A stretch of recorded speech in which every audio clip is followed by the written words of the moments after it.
So where are you in Japan today? Or are you No, back I'm home? home. I'm home. Yeah, we got home the end of July. So just Oh, been nice. busy with kiddos and doing all the things for back to school Nice. and getting them moved into college and getting the little started. And yeah, we're full swing Oh now. my And gosh. yeah, it's super Wow.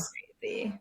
Mhm. So you've had I was looking at your bio on online, and the way you've done your children's names with all the X's Yeah, is crazy. so cool. Oh my gosh.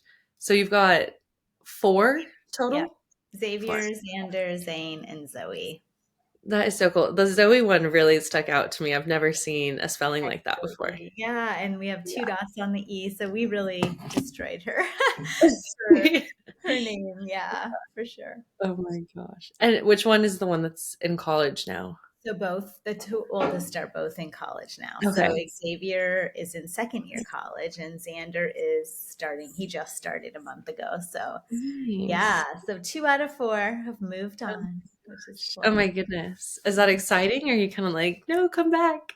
Yeah, you know what? I'm super excited for them. I mean, I think as parents, we just really, prepare them, right, for this day. Yeah. And so I feel like we've done all the things we could do to create that background and balance for them. So now it's time for Yeah. them to fly and figure out life. I think they're ready. By the time they go to college, they want to be out and they're ready to have freedom and try some responsibility. And I think that, yeah, both of them have done super well. They've adjusted really great. Yeah, so I'm just super proud of them for sure.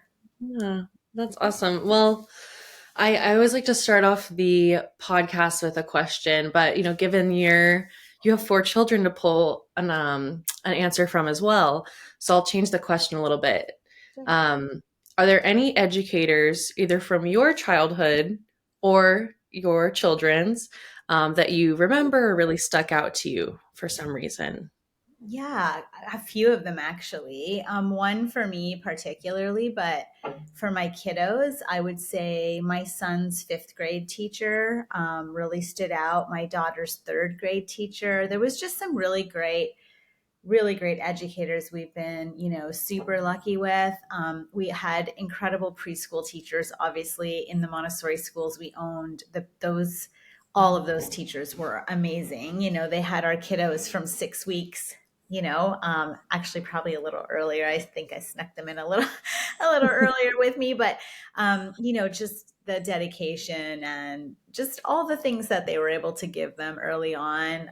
Just super, super grateful for all of them helping us raise these kiddos. It's definitely a village effort. I feel Yeah. like some of those connections were really important to my kiddos for sure. Yeah. Yeah. And I mean, were any of those educators from, I know you've got an interesting start in the industry. So were any of those educators from your first center you opened up, or was it just you Yeah. back then? Almost most of my educators were from the Canadian schools. Obviously, the kids did most of their early years in Canada with us. So most of the educators, the preschool educators, were over in Canada. Not necessarily my first school, because Xavier would have just been born in my first school. So it was 20 years ago now. So it's a bit of a while back, but Yeah. definitely in my Canadian schools, my Grand Marais school, my LaSalle school, my Lakeshore school, like all the kids went to all of those schools as we moved around the city and grew the platform of schools, as well as just, great impact of the directors that we had there, exchanges with our kiddos, their kiddos, right? We grew up with each other pretty much. And then when we came over here, I would say like Zoe's third grade teacher was here in Omaha.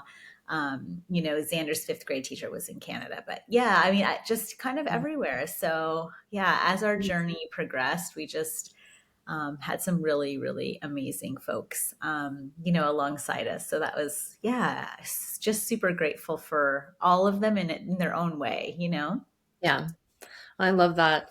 And I know, I mean, I did get to hear you speak here recently, I think less than a month ago now. And the story of your opening your first school, like it could be its own movie.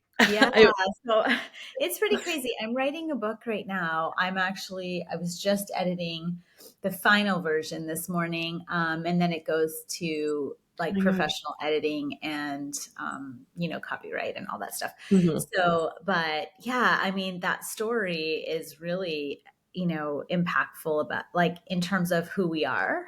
It really, it really signifies kind of where we started for sure.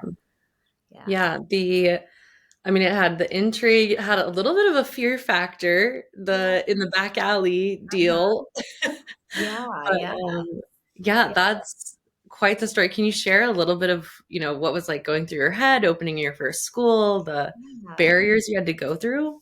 for sure. So, the very, very first time I did anything on my own was in the basement of my mom's house. That was our very, very first kind of early adventure into providing, Montessori preschool services.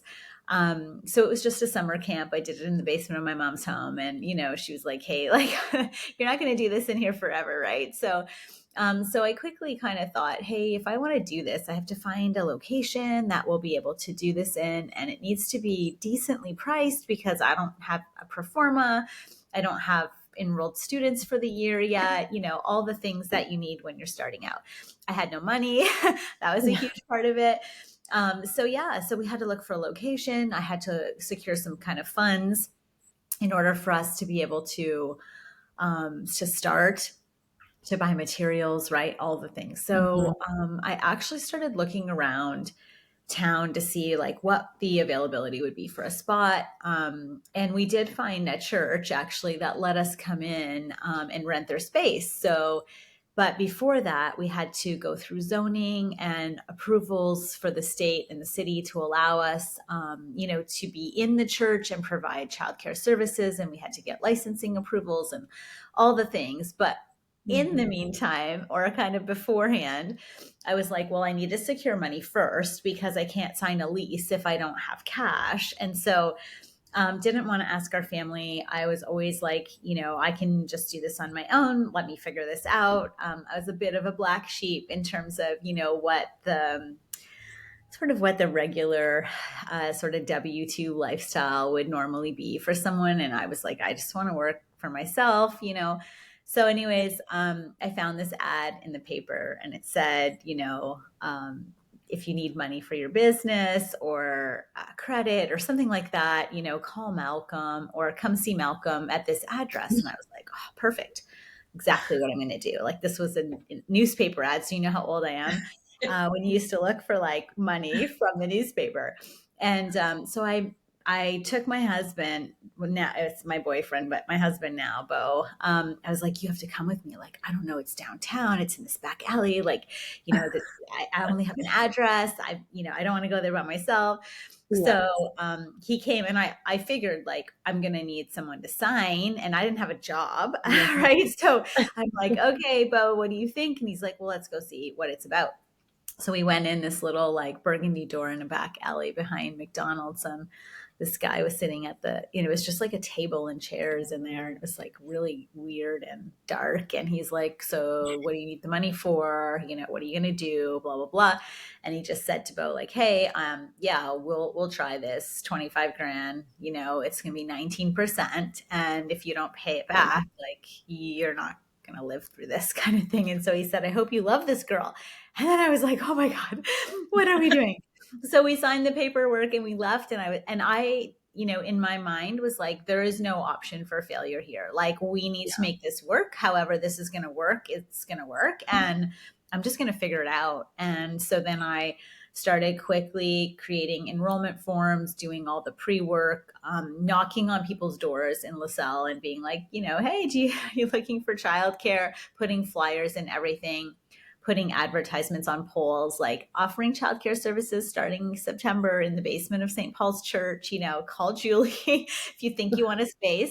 So started with like 7 kids on the roster, and then we had like 13 by the time we opened in September. And then it just word started getting out about the program and about me and the kids and what we were doing in the community. And My cousin Dana was helping me. I pulled her in. I was like, you got to help me, girl. Like, I can't do this alone.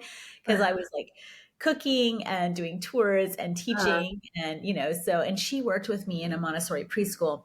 So both of us had worked for the same woman who we kind of got started with the Montessori's. And it was in a high school. And so we did before and after school. That's how it all started.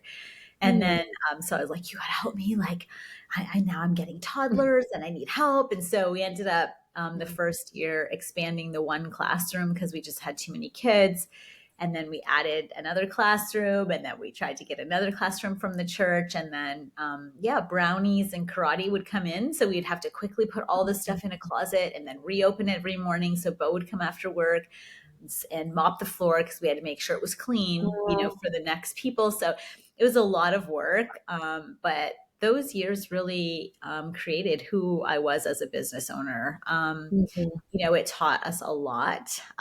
We'd run home and put Bo's paycheck in the bank so we could pay the teachers eventually. You know what I mean? All the Yeah. things that you go through in the beginning.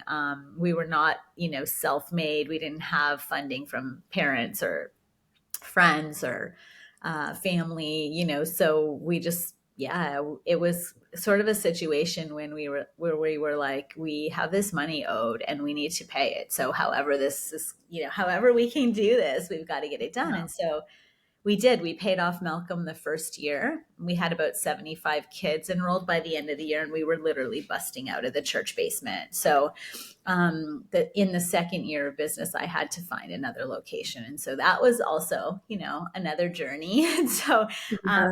more expenses. We went to a retail plaza space at that time, and so just, yeah, continual risk and continual hard work to try to keep filling up the classrooms and offering quality care and making sure the name Mhm. and our quality was super intact and that people were coming to us because we provided excellence. And that was what I always wanted from day one, was like a school where kids could come and moms and families could be super, relaxed about leaving their kiddos with us. And Yeah. yeah, just providing a really great environment. So that was always our, I guess, our push, right? Or our, Mhm. like, the force behind us was being able to offer kiddos a great program. So Yeah, and I've heard you say, like that your why is to be able to serve, and maybe it's changed now, of yeah, course, as you've grown so much, but this was a few years ago. I was watching an interview you did, and you said your why was to serve 1,000 children each day. yeah. Can you share a little bit about what that means to you or the importance of having a why as a business leader? Yeah. So at that time, it was impact, right? I wanted to have as many kiddos. And at that time, I thought 1,000 was way out of reach, right? I always Mhm. made these big, hairy, audacious goals like, I'm going to, have 1,000 children impacted by this incredible program. I secretly wish I would have been impacted by it as a child. So I feel like that's what pushed me, like, Yeah. just like knowing what the kiddos could have. And I wanted to create, enough locations or enough whatever, spaces to impact a great Mhm. number of folks, not just a little impact, right, in our community. Mhm. And so we did that. We created, 1,000 spaces. We did it not once, but more than once. We did it twice. But the big thing about the spaces and the 1,000 as a number for me was that it was out of reach for, a little girl with, a single mom who grew up in, very medium to lower sort of income environments. It was a big, big goal for me and a really big dream to kind of put my heart on. And so I guess for in terms of why it's important to have a why, I think for me it was a continual fuel, right, behind me of, okay, you haven't impacted enough people yet, Jill. You have to keep going. Like, I know it's tough, but you've got this. Like, Mhm. and then impacting not only other kiddos and families, but teams, right? Like our teams, all of our, our employees, right? All of the people that kind of came through this journey with us have such a huge part in our heart. And we wanted to make sure that we could level them up too. So giving them opportunities for growth, having ways to better their life, whether that was through rewarding them with awesome travel experiences or out of the box, adventures they wouldn't take for themselves. I mean, we've sent our Mhm. team members to Disney with their families. We've sent our Um, team members to Hawaii for a week. We've sent our team members, to Universal, whatever, whatever we thought would be an amazing opportunity. And an impact for their own family. I think it's really important as you grow and find your way through the journey that you uplift others, right? That was always our, I guess, our, I don't even know what to call it. It's not a push, but kind of an underlining why was also to uplift others. And so I feel like we've been able to do that in a lot of instances and in a lot of families. And a lot of folks, when we sold the schools to private equity, both times there's a mhm. similar theme that has been, hey, like you took care of us in a way that no one else has ever, taken care of us again. And that's a hard part about selling. But it does fill my heart to know that while we were in it with them, we did everything we could to level them up as well. Yeah. Yeah, Mm. absolutely. What, I mean, you've got an interesting story in the, like you said just now, you grew one Yeah. business and then kind of moved on to the next, did it again.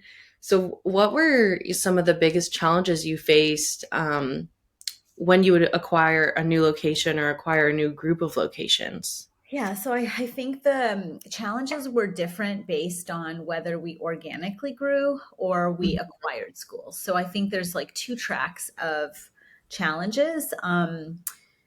So in acquiring schools that were other folks' schools, as we grew, a big challenge was always culture, Yeah. expectation, and my imprint, because we sort of had a really strict branding profile, but the branding didn't just include colors and a logo, right? Our branding was really integral to who we were in the community and what we did for kiddos and what we offered, and our commitment, sorry, to excellence. So I feel like the branding, when you're acquiring another center, you're acquiring what that owner's branding possibly was, or Hmm. what that team that's leading that location's branding possibly was.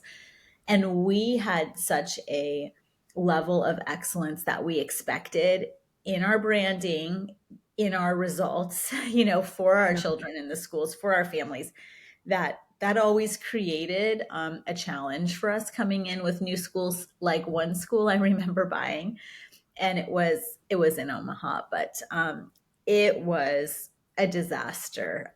We acquired one location that the children were out of control. The staffing was Mhm. terrible. The vibe and the feel was really challenging. That Mhm. was probably my most challenging acquisition, but my most satisfying when we were able to flip it. It took about 9 months. So it was definitely a work in progress and a huge dedication on our part to be there every day and figure it out. Mhm. But yeah, we had to turn over the entire staff. We had to turn over almost the entire family, pool of families that were there with us. But we ended up turning over the environment, and it ended up being one of our favorite schools, in the end. But it is really challenging when you're acquiring other people's hopes, dreams, and culture. I would say, on the other hand, organic growth is challenging because you're starting with nothing, right? So you're grinding for enrollment, you're grinding for the right team, you're grinding every day to just, hold it together. And there's funding grinds, right? Like you're grinding for finances, you're just grinding all the time. And so that becomes exhausting as well. And you Mhm. really have to have a different mindset for the zero organic growth model. And so I feel like it just takes different spaces in your brain. So, like, on the one hand, it was more constantly being challenged with people issues. On the other hand, it was constantly being challenged with more, you know, enrollment issues and financing, because usually when we buy schools, we buy them cash flowing, right? So you already have cash coming in, you can finance the dream by by having enrollment and tuition. So I Mhm. feel like there's challenges in both. I feel like you can definitely grow quicker non-organically by acquisition, but I feel like acquisitions, if you don't do them properly, can really get you in a lot of trouble by buying the wrong material, the wrong locations, the wrong culture, right? So I never Yeah. did mass scale buys in terms of like different owners. I bought sections and dealt with it and then moved on, right? Each school that you buy, you should dedicate minimum 90 days to upfront Mm. to find out all the processes, all of your systems, your operating procedures, your people. I think you need to really get in there and be super dedicated. And then once you have 90 days, you can start to evaluate what are my gaps and what are my Mhm. gains here? And, starting to figure out, who is the right person for the right seat, where maybe some people don't fit, maybe where changes need to be made, where improvements need to be made in the classroom, whatever. So Yeah. I feel like though, when you're acquiring, it can be quick, but it can also be dangerous if you're not careful. So Yeah, that's a great tip. The 90 days is a really good nugget for everyone listening in our audience who's looking to grow. yeah, One thing that comes to mind is, as you talk about going in and kind of revamping standard operating procedures and bringing in your own brand, which is so cool. And I'd love to dive into that. yeah. But how do you manage to, say you get it perfect at one location? How do you kind of scale that to the next Yeah. location? So creating consistency is key in scaling. Mhm. So I am a exit strategist. I don't know if you know sort of what I'm doing now, but I'm an exit strategist for folks wanting to exit childcare. I also help them during and before exit when they need to increase their EBITDA, when they want to get the best multiple, for all the hard work basically that they've done. One of the biggest things I encounter is they want to scale to sale, right? So they want to scale to sell. So the issue often is that they don't have it right yet from a base level. And so foundationally, in terms of scaling, the first piece that you need to do is create consistency across the brand. And like I told you, the Mhm. brand is everything. And the brand, like every decision you make, should be reflective of the brand and of the mission, vision, value that you have for your school. A lot of people are like, well, but I'm acquiring, I'm doing, and so that's where the danger comes in, right? Is in the quick acquisition. You have to make sure when you're acquiring that you're flipping to that brand as quickly and as seamlessly as you can by putting in all the standard operating procedures.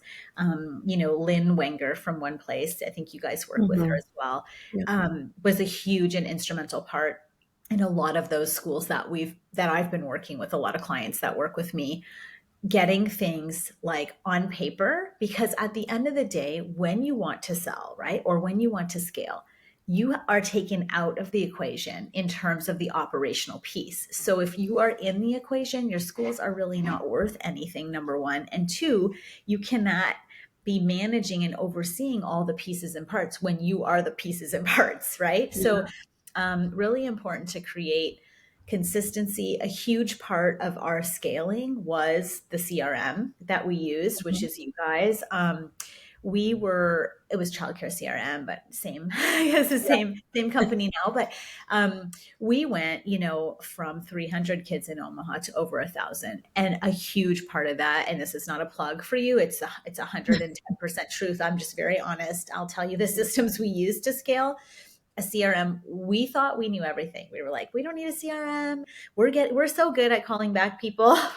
We don't need reminders or drips or what's this, all this Yeah. stuff. I went home from CCSA, which was the Childcare Success Academy. It was in Chicago. I want to say it was almost, let's see, it had to be at least 5 years ago. Let's see, 2018, I think it was 2017, maybe. Anyhow, Mhm. we went home and she had all, like, she inundated us with all these ideas. I was new to the US, right? So I wanted to go there because I was like, I need to know like what's happening in the US, because we had just bought the schools in Omaha.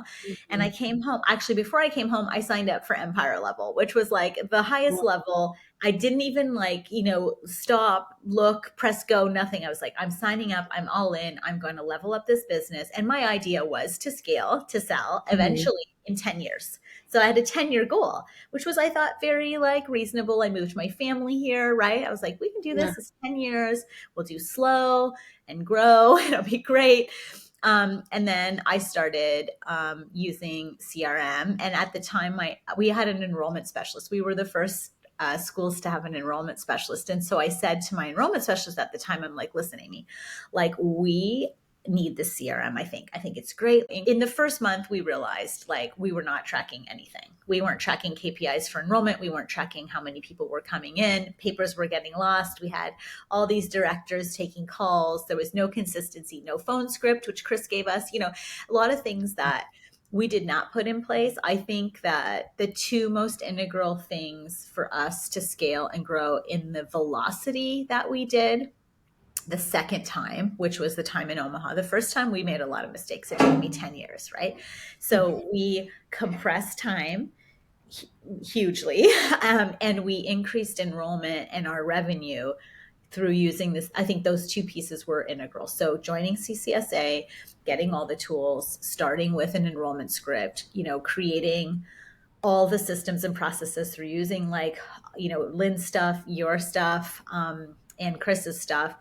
I would recommend that to anyone coming in, especially new in the industry. Just adding that leveled us up and increased the amount and the velocity in which we scaled, for sure, 100%. So, Yeah. in having said that, I know you kind of asked for like what was the bottom line, but I do think the consistency in all those three things, right? Having Yeah. an enrollment specialist that literally knew how to get the enrollments in, how to speak to the parents, create a reciprocal enrollment situation where we had them in the schools. They were given the same script, they were shown the same quality, they were called back, followed up with, made sure, all the pieces. And so I do think those things were definitely a part of the consistency we created and the brand we created, because all those things had a part and parcel. Like, they call you back, right? Because Yeah.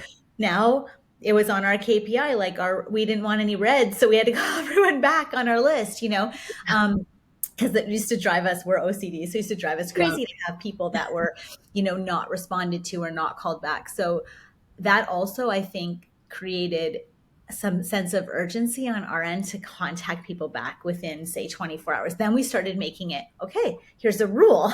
Now we have to, call them back within 24 hours and at least create contact, like, hey, how did you like the tour? Is there anything we could answer? Is there any questions you have? Just all the things that we put in place in terms of consistency created our brand, right? And part of our brand was that we were very responsive, and I think that helped in the industry that we were in. We were creating trust, right? And so when you answer and you respond and you have the right systems and processes in place, it creates trust because you are being responsive. So, Yeah.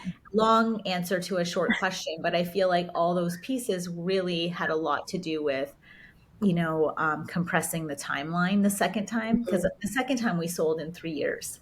Wow. And we scaled from 0 to 10 schools in one third of the time, and we did not have any of those things implemented in the other, in the Yeah. other set of schools. So we still did well. It just took us way Mhm. longer, right? Where Yeah. when we put these things in place, it really scaled the timeline for us and compressed the timeline and scaled our processes and our business much more Yeah. quickly. Yeah, Yeah. much quicker. Well, and we will always take, any credit, Yeah, no, it's due. for It's Childcare very CRM or due. Like, I wouldn't say it if it didn't help us, because I feel like these podcasts are for people to know what to do and where to put their money and what Yeah. makes sense, right? And so I tell everybody that's a client of ours when we're scaling them, same thing. Like, these are the three things you need, right? Number one, you need a CRM. Like, and they're like, well, we don't. We have great people. They call us back. And I said, great. I've Mhm. called your school 10 times. Have you, received any of those enrollments? Yeah. Half the time they don't call you back. So Yeah. a lot of things that we as owners also think that are happening in our schools. Like, they say, measure all the things that you expect. Well, I expected a lot of things were happening, and they just weren't. And it wasn't because they didn't want to. It was just, you get busy, you get on a second task, then, oh, I forgot to call back Amber, now it's too late, I'll try to call back again tomorrow, and then more Yeah. tests come on your plate, right? So so the dedication of the consistency of the Mhm. processes, I think, is super important in Yeah. scaling, for sure. Yeah. Yeah.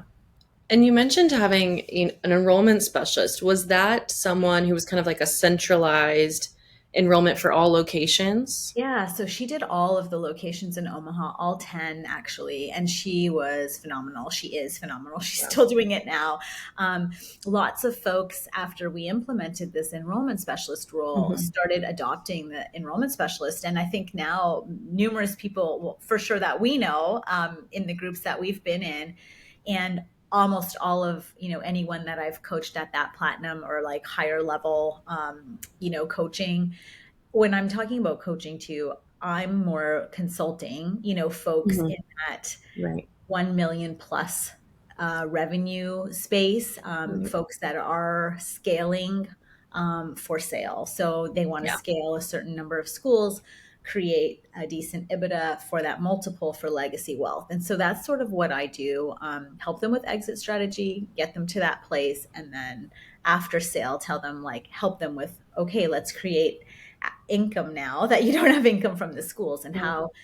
how we can do that. But why I'm saying that is, I think, what was your question again? Sorry, I can't remember what we were I going. was asking about your centralized enrollment specialist. Yeah. So, Yeah. because what happened was, as the schools, as we started adding schools, I noticed that some directors were really strong in the Mhm. sales Yeah. arena, and then some that is not their jam, right? And so, um, Amy was awesome. Her closing rate was over 90%. Like, she was just the Wow. bomb. Yeah, so good. Wow. And so, in order to create consistency in closing and in Mhm. enrollments and the expected enrollments coming in, we ended up just sort of moving everything to her. She created the script. She, anytime someone called, she answered the phones, she responded to them. So it did get to be quite a bit when we're getting to like 10 schools. It's a lot for one enrollment specialist. Luckily, in Omaha, all of our schools were within 20 minutes from each other. So, she would create her schedule based on, okay, I'll do like Midtown and Child's World today. I'll do West Maple and Gretna. Like, so she would do tours, more on that basis. And then in COVID, obviously, she did all the tours virtually. So, but again, having that enrollment specialist that was consistent and that the messaging was consistent all the time, we started to be able to create a consistent expectation of enrollments and the return on enrollments per in terms of KPI per person that walked in, right? Or person Yeah. that called. And so the consistency was really important. And I Mhm. felt like it definitely leveled us up much quicker again, because Mhm. we had the consistency of the script, the consistency of the visit, the gift they would get. Like, she would do all those things, right? And then the Mhm. response time and the response in general that she would provide for them was very dedicated and intentional, right? It wasn't Yeah. just like, I have 400 things on my plate today and I got to get to Sierra Yeah. and I got to do this quick. And, this was an intentional, Yeah. purposeful conversation. It was an intentional tour. All the attention on you, nothing, fire behind you. That's not my problem. That's the director. I am with you. Right. And I felt like that definitely, created an environment that was exceptional for the visit as well. Mm. We always had the teachers involved in the visits. We always made sure there was like a space for the child at the table when they came to visit so they could engage. It was very intentional because we were able to do that because we had Mm. dedicated a dedicated enrollment specialist. We actually had two Yeah. at one point, but she didn't quite work out as well. She was Mhm. great, but it was a lot of challenge between the two of them with Yeah. logistics and everything. So we ended up going back to one. But yeah, I would say I haven't found, honestly, an enrollment specialist that has been as good as our Amy was. Mhm. I'm a little bit biased, but I feel like she was a diamond. Like, to find someone that has passion for early childhood, that knows the Montessori programming, that is really great at selling the program and giving parents a really exceptional tour. I mean, that's a really hard find. So it's not an easy, oh, I'm just going to hire an enrollment specialist, right? It has to be the perfect person. And Yeah. so, yeah, Yeah. definitely. And that's, I mean, it is so staffing, everyone knows. It's a challenge. And that Especially, I actually, mean, we didn't even have as bad of, we're talking a couple of years back now, so it wasn't even as bad for yeah. us. Yeah. It's hard to find the right, not only just get the people in the door, but it's hard to find the right people, like you said, especially an enrollment specialist position. I mean, that is a first impression, Everything. You're what they trusting think your of. entire Yeah. brand with this person. You know what Yes. I mean? Yeah, Yeah. And 100%. that's within that kind of a function, but there's so many other areas in the center that are so important, whether it's behind the scenes or it's actually servicing families front and center. How do you handle knowing when it's time to delegate versus when it's time to outsource, like Yeah, functions or roles? it's really hard. I mean, I think that you have to look at it as an owner. Like we did do EOS and traction as well. We implemented that, which really helped us delineate positions, roles. Do they get it? Can they do it? Do they want it? All those pieces. Mhm. Um, Getting the right people is always going to be a challenge. And because they're not always the right people for all the time either. They could be the Yeah. right person for the moment or for the year. And then maybe they don't, maybe they're done or don't fall in love with the position like you wanted them to, or maybe they fall out of love with the position that they're in. That happens, right? And as you grow and develop people, hopefully that does happen, right? That you're getting them into newer, better, different environments and positions that help them grow as people as well. But um, yeah, I would say, how do you know when? Um, if your expectations aren't being met of the role, I think that's first and foremost. So, like, if your goal is to enroll 10 kids a month, and Mhm. you're enrolling one or two or five, right? Whatever, or even eight. I mean, if your goal is 10, you have to look at, okay, let's look at the process and where is the deficit? Is it in the Yeah. person? Is it in the conversation? Is it in the script? Is it in the visit? Do things go to hell when they get here? Like, what happens? Like, what part are we losing them in? And asking for feedback, like honest feedback from your team and from the families or whoever, whatever the role is servicing. I feel like you really need to be vulnerable with your team. And that's hard for an owner, right? Like sometimes I was like, oh, I Yeah. don't really want to know, but I need to know, because sometimes it's you, right? Like I found in a few different instances, I'm like, maybe the problem here is me or my expectation, right? So sometimes Mhm. you think, okay, well, I think we need to enroll 10 students a month. And then, they're like, well, we're doing all the things and our average is six. And so sometimes it's you adjusting to what reality is, in the field.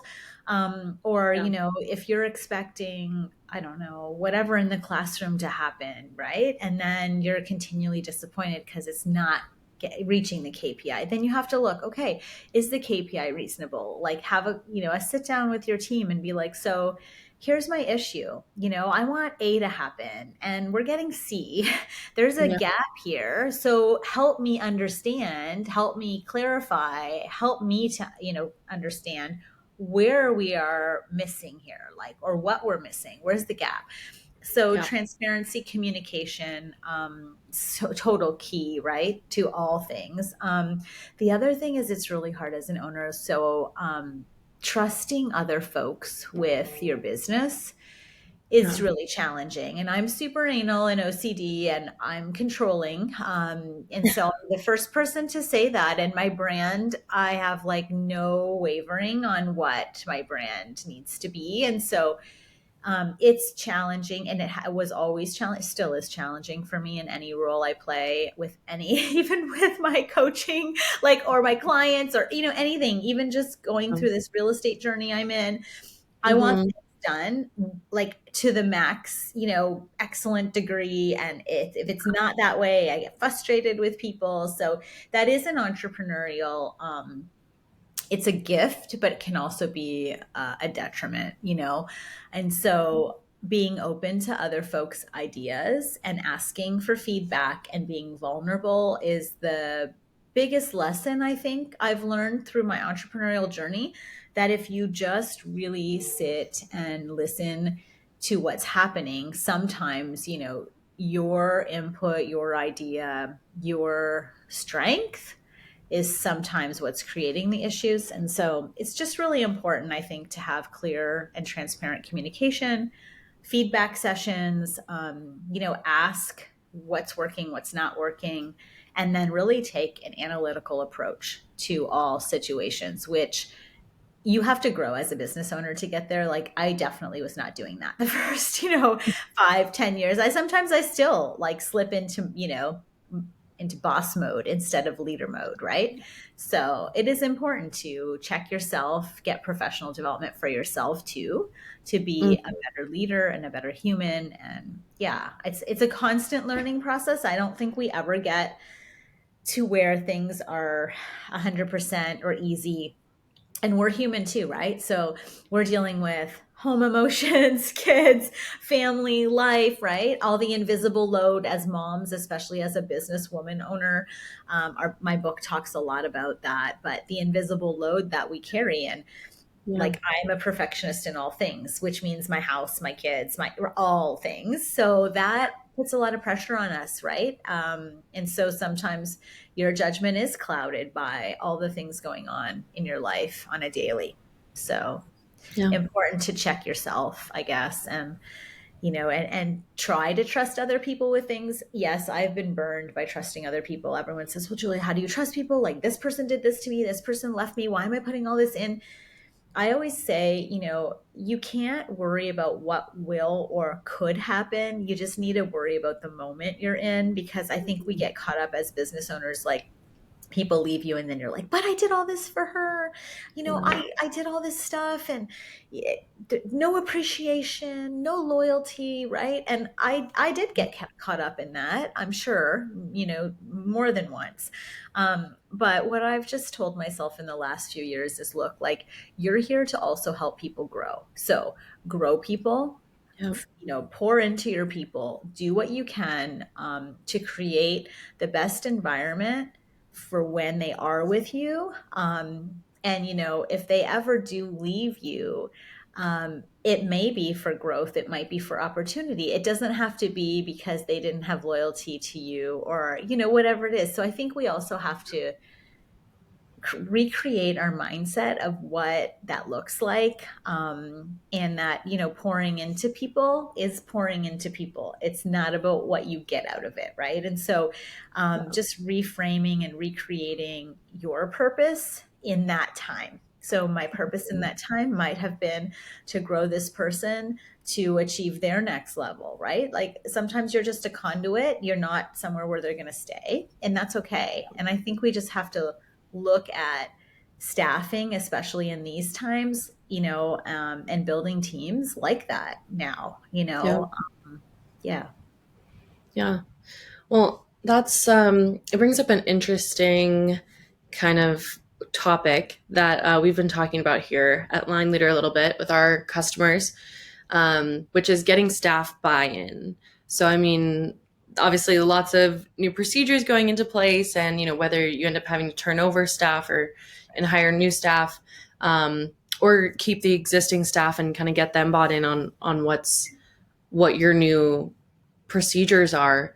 How do you be an effective leader, but guide them to making the right choice for themselves. Yeah, so I think like one thing I always talk about is you need to, if you want to lead people and you want them to have buy-in, then you need to ask them for their opinion.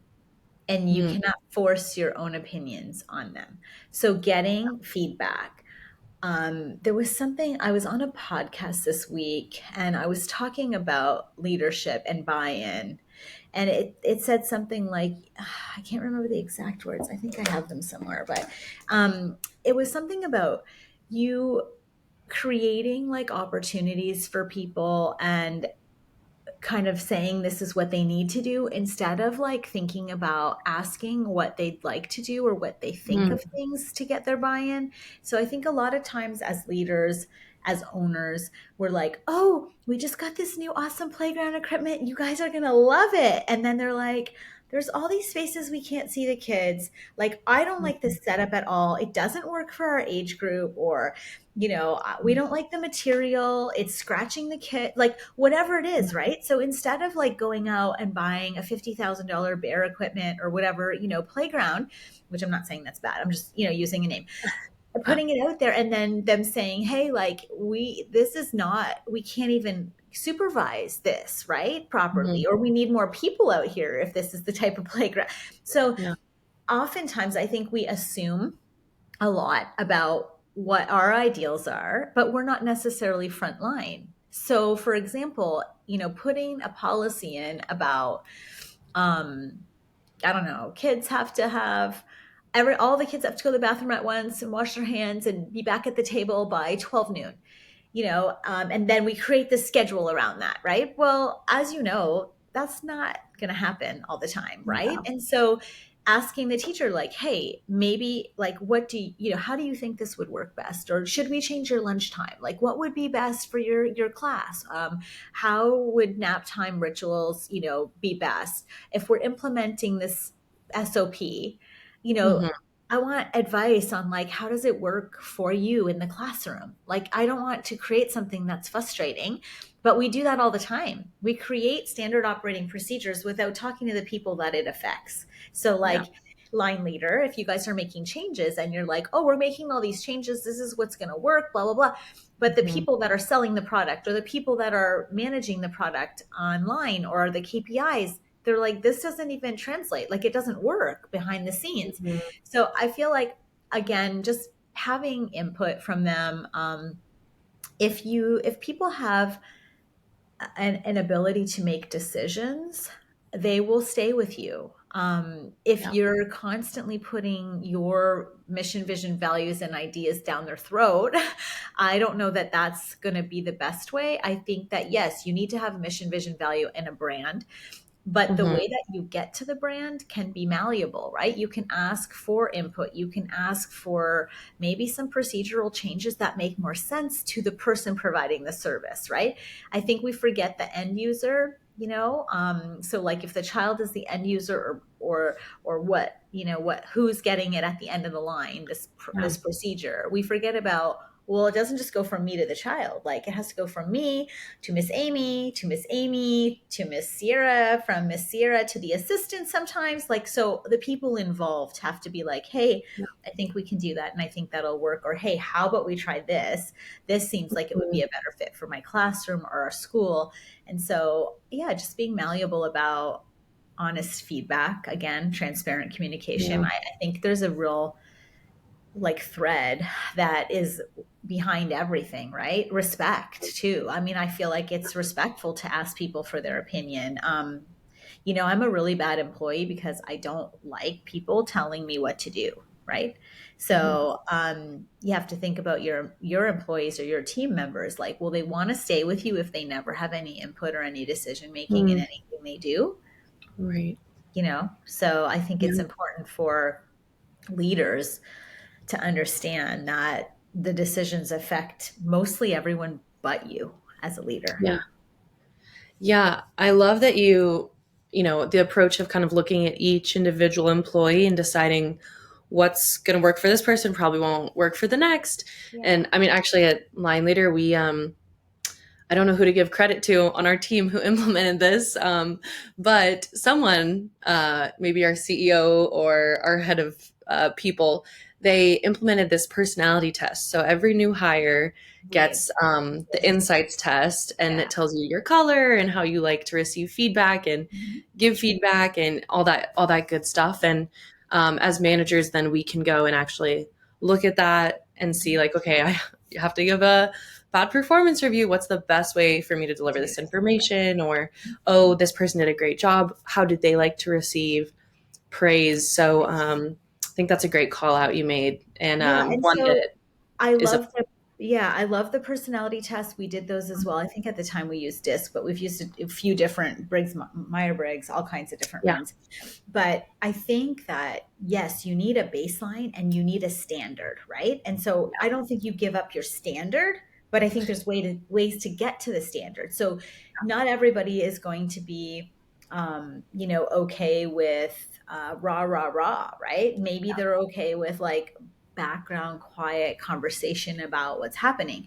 Mhm. So I think how you get there is what you need to figure out works best for your team, but Yeah. you get there, right? Like, so that baseline, the mission, vision, values are never compromised for people, but people make up how we get there. Like they Mhm. help put some decision making and some ideas and some we had an innovation challenge, which I think is so cool too. And that's something that I don't know if you guys do in your company, but Mhm. you challenge your team to be innovative and bring you a new idea at least once a month.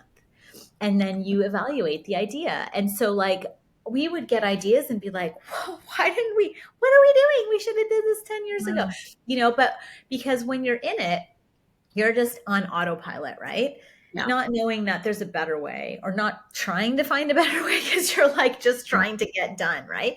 So innovation challenges were great because team could come to you and be like, "Hey, I have an innovation, to offer." We're like, "Awesome. Let's put it in the box." And then we would have a meeting or a team gathering over food and be like, "Okay, here's all the innovations that came in this month. Let's have a conversation about it." And so we did that really early on too. We didn't call it an innovation challenge at the beginning, but inevitably that's what it became. And then we rewarded the best ideas, and whether that was through travel or like we use Blueboard, experiences reward platforms and profiles. We used employee recognition programs, right? All the Mhm. things. And so giving them a lot of opportunity also to make out of the box, I don't want to say money, but compensation that was different than what they were used to, And so if you won the innovation challenge, you picked an experience from Blueboard. An experience from Blueboard might be skydiving or riding a hot air Wow. balloon or going to Disney or doing something that you wouldn't be able to either A, do right now, or B, you would maybe pay for yourself, whatever, right? Something cool. So it creates also a culture of appreciation, respect, innovation. So it's a lot of leadership tweaks and turns that you have to do to get there. But I think it is very much worth it. Again, policies, procedures, standard operational procedures need to be had and made, and people need to follow to create consistency brand. However, there are sometimes better ways to do things, and so that's where those innovation pieces will come in. Yeah, I love that. And I love the idea of rewarding them too for giving them your ideas and things Yeah. like that. Yeah. Instead of like being like, oh, we can't do that, no, sorry, that doesn't work, Yeah. like that's what they hear all the time, right? No, Yeah. like the way we do it here. Hmm. Yeah. And I get it that there are things that you can't change. Like there are certain things that, unfortunately just are what they are. But if there's an ability to do things better, I think we need to be open to that. And we need to Hmm. recognize that. And we need to be appreciative of the fact that, hey, we want to work, better, not harder. So, yeah. Yeah. Wow. Very cool.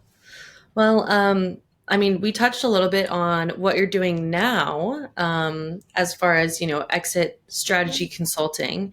Can you share a little bit about what that looks like and how people can find out more about Sure, that? yeah. So I have scaled to sale, numerous schools now. Both times, bought out a platform of our schools. Private equity has bought us twice now, which is pretty insane. Usually you get bought out maybe once by private equity, but twice is definitely, I think, a consistent, like we were talking about, when you do things a certain way, how you do one things, how you do everything. And that's pretty much what I would conquer or say that, our sale was contributed to. Obviously, hard work, dedication, all the things. But yeah, was bought out by private equity in 2011 in Canada, and then again in 2021. That was supposed to be a 10-year deal here in Omaha, moved my whole family Mhm. over, and it ended up being 3. And we really compressed timelines by doing all the things I told you about today. I have a million other things I work with our clients on scaling to sale. There really isn't an exit strategist in our space. There are brokers that help with sales, but I feel like with my experience, it has been challenging to get all this type of information from a broker. They're interested in what your EBITDA is at the time of sale, but they're not there to help you increase that EBITDA or scale or add Yeah. more locations, or that's not really what their job is. So I was thinking about the gaps that I had from scale to sale, and I was like, had I had all that, I would have compressed my time, like I did, Yeah. because I already had the experience of the first set of sales, right, or the first set of sale. So I just wanted to compress time for people. I want them to, we all work really hard in this space. And so being able to offer folks the ability to get there quicker and have a Mhm. quality product, like that's the first and foremost, like having a scalable quality product, because Yeah. people have products that are not scalable, and they have not, some of them have, the quality isn't there to be able to scale yet, right? And so creating a scalable product is first, and we have a numerous ways that we get to this scalable product. Then once the product is scalable, then we start adding on organically and through acquisitions to a number that we feel is, where we would like to be, either in terms of impact or revenue or whatever. Everybody has a different motivation and a different why. So you work with the owners on what it is that they need. And then we work backwards. We always work with the end in mind. Where do you want to be at the end? What does this look like to you? How much do you need to live? What do you need to do to replace what you're, currently doing? And what would make you happy at the end of the day after all this work and, all of the dedication you've put in this field? What would that look like to you? What is your utopia? And let's work backwards to get there. And so that's basically what I do. So we create a strategy for scaling. Usually most people come to me for scaling strategies, and so we work through scalable products, scaling the strategy over, and usually it's 10, but sometimes 15 locations, sometimes it's 5, right? Sometimes people are good with 3. Sometimes it's a one and done, but they want to get a really, really high quality product in that one location, and then they feel Mhm. like they're happy at that location. So but most folks come to me for scaling advice, and then of course increasing their revenue stream. So we work on a scalable product that is also adding revenue to their product, because as you scale you also want to make sure that imprint is adding value and revenue to the community and to yourselves and to your team. And then once we get that platform settled, I usually help them actually go to buyers. We don't really use a lot of brokerages with my clients. We've been going sort of direct to buyers, and some of them have been bought or helped through brokers as well. But most often what we do is prepare ourselves so that we know what the value is of the locations and the school, and then we basically tender out a bunch of different places that are buying schools, and we say, okay, here's what we have. Yeah. What are you thinking that we are worth? Sometimes Yeah. it is with brokers, but I would say right now, I'd say about half the time, maybe even less, are with a broker. So, yeah, using a lot of the tactics that we do to scale gets us in a better position too, right? To offer the end game is you have to have a quality product that is Mhm. scalable and that if you are selling, they can take it over from you and it's on autopilot pretty much, right? Yeah. Yes, there's going to be holes when you leave because you're the owner. But in general, they want to know they can come in with a regional team and manage the schools. That Right. is your best bet as an owner for an exit plan. If you have one school, it's definitely harder. Like you can't sell to those larger companies, right? You're going to sell to a mom and pop, and that's okay. It just, you have to be reasonable and understand where you're going with your product, right? Some Yep. people, they just want one school, and that's awesome. And they have a great one big great school, right? Which is Yeah. also sellable in the area that they're in, but it's usually someone in the community that would acquire it and add it to their portfolio, like we did, right? So Yeah. there's a lot of ways to kind of get to the end game, but that's what we've been doing, and I only take a very limited number of clients a year. I feel like in this half of our life, we're really about generosity breeding abundance. So we've had a lot of help in our 20 years of childcare, and I love childcare. I'm passionate about it, but I'm more passionate about owners that work really hard and then like just leave their schools or are done and just hand it over, or whatever. I think that we need to put the right processes in place, create an amazing quality product that can continue well past the time Mhm. that you are no longer interested and or done or old or whatever, right? I mean, the school can be a legacy even without you, and that's, I think, what's important. Yeah. Yeah. Wow. Well, if you are accepting clients, where can someone reach out to you to kind of get started in that process? Yeah, sure. So, my, I guess, email is the easiest. Most people reach us at Roy Holdings with an S, LLC at gmail.com. We do a lot of real estate as well. So that helps with the legacy project of the sort of the triad of services that we offer.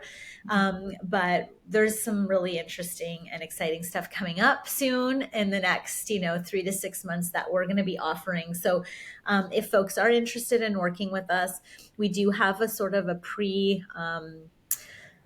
check kind of list to make sure that we are valuable enough for you, because we want to make sure that we can add value to you. And if it's not the right client, sometimes we're unable to get you where you need to get to. So it's important for us to check the boxes of sort of a qualification, and to see Hmm. if this is sort of what would be in your best interest, because we are not going to take people's money or try to help folks that we know it is either not in our wheelhouse or is really challenging for us to get them to where they need to be, or that we won't be able to offer them value. And so they pre-qualify basically through a short survey, I guess, and then we set up a time to chat, and then we kind of go through the first initial call is free, and we just talk about mission, vision, values, goals, and whether or not we can help you. And if we can't, then we let you know. We're like, okay, we're not the right person for you, or it's not the right seat for us. Yeah. And we'll find you, who you need to work with. Oftentimes, the other thing they get is all our Rolodex, right? So they get all of our contacts, financing, all of the things. So it's Yeah. more of a long term relationship that we're trying Yeah. to create. So, yeah. Yeah. Absolutely. Amazing. Well, thank you so much. This was, I mean, unbelievably extensive and had just a ton of great nuggets that I can't wait to pull and put into a little bit of a blog roundup that I'll link down below for everyone if they want to go get an overview of everything that they learned today. And I'll put your email address in the description notes also for people. Awesome. But thanks. I really appreciate you spending the afternoon with me. Yeah, thank you so much. I was so excited to meet you at Latrice's event. And so yeah, happy that you hopped in my inbox and we got to chat a little bit more. Yeah, and if you need anything, obviously let me know if I can be of any help to line leader or you guys at all. Always love to, help if I can. So yeah, thank you again so much for having me on. I appreciate you.